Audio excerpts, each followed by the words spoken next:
Are you doing everything you can to protect yourself from silver and gold scammers?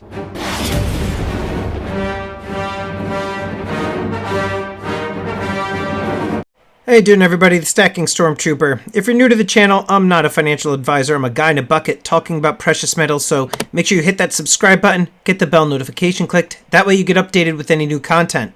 Today's video is actually really important, something that I think is essential for all of you who are watching this to take into consideration before you are making any of your purchases from private sellers like myself and others within the stacking community here on YouTube, Instagram, or Facebook. Now, I'm going to share with you 7 things that you can do to safeguard yourself from any of these fraudsters, scammers, thieves, whatever you want to call them. But before I do, I want to tell you about this email that I just received from one of my subscribers. It says, "Hi, I'm sorry to be asking you for help. I certainly understand if you turn me down. I've tried contacting this person and possible friends of his, but have no response.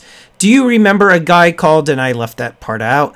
"Well, he has never mailed out any of my silver purchases. I have never received any of the auction wins or purchases out of $1,100. I cannot believe it. Everyone else did what they promised. It's why I stopped attending auctions, etc. It's so unfair, and I'm stuck." And that is really awful because this individual is out $1,100 with no recourse. And I'm going to share with you 7 things that you can do to try to prevent this from happening to you. So let's get into it.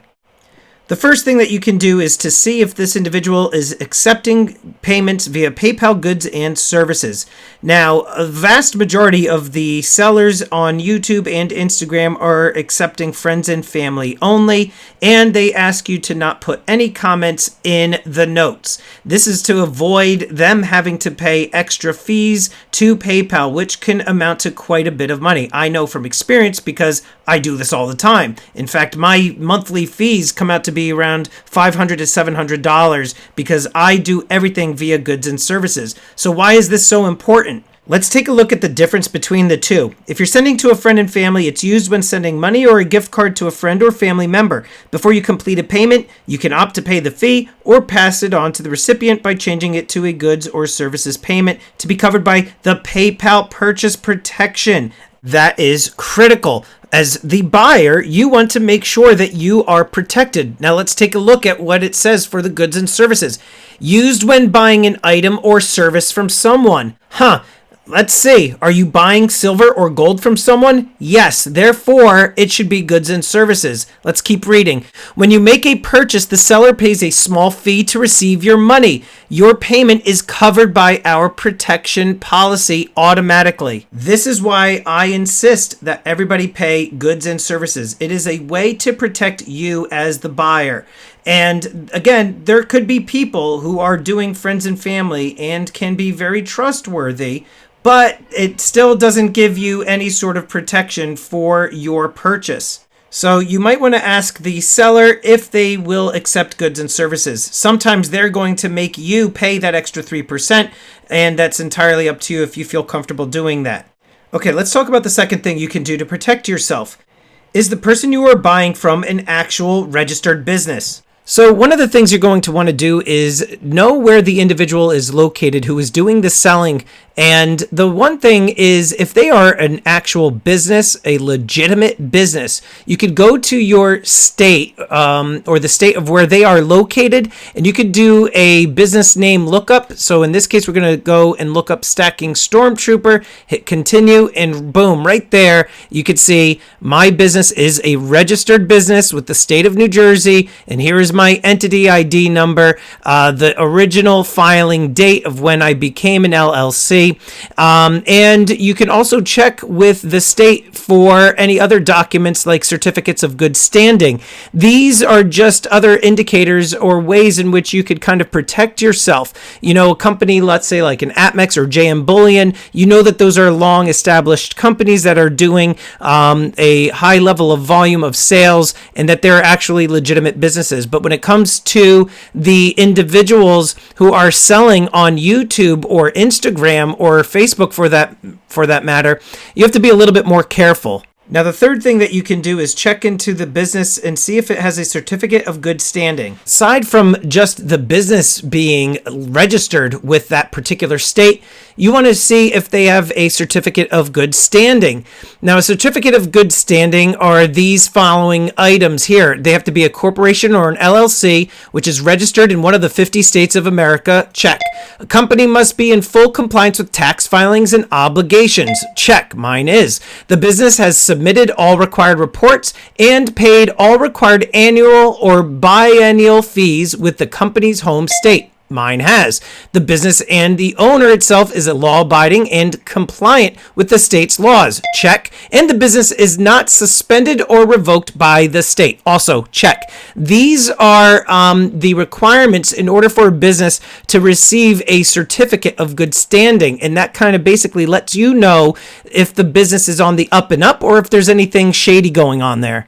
Now, there's a fourth thing that you could also do to make sure that this company or business is reputable, and that's to see if they have any registered trademarks. Now, this doesn't necessarily mean that the company is completely, free from any sort of fraud. Just about anybody could get trademarks, but it doesn't hurt. So if I just type in stacking stormtrooper here into the government's United States Patent and Trademark Office and submit, you could see here that there is a current pending trademark for the business name.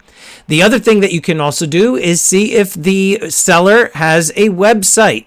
Usually if the person is legit, they will make a website, put some money behind it. Here you actually see I do have a website for my business, and it just gives you another level of legitimacy for that particular business.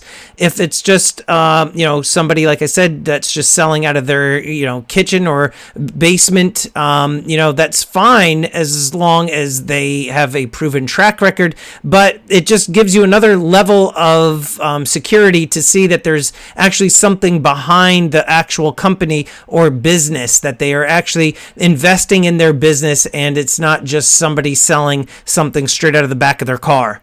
Now, the sixth thing that you can check is the individual's track record on social media.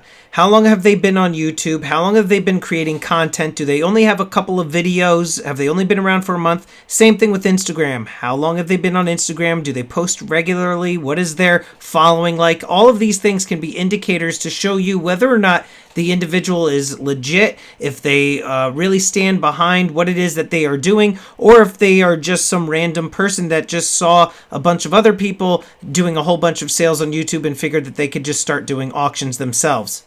Which brings me to the seventh and final thing that you can check into to protect yourself, which is longevity. How long has this individual been a seller? Have they been doing it for quite some time, or is this something new that they just started doing? You kind of risk making a little bit of a gamble with your money if you are trying somebody new who is not established. I have been doing this for over 2 years now. I've conducted thousands of transactions and have held over 100 auctions. So you have to be very careful as to who you are buying from within the YouTube and Instagram stacking community.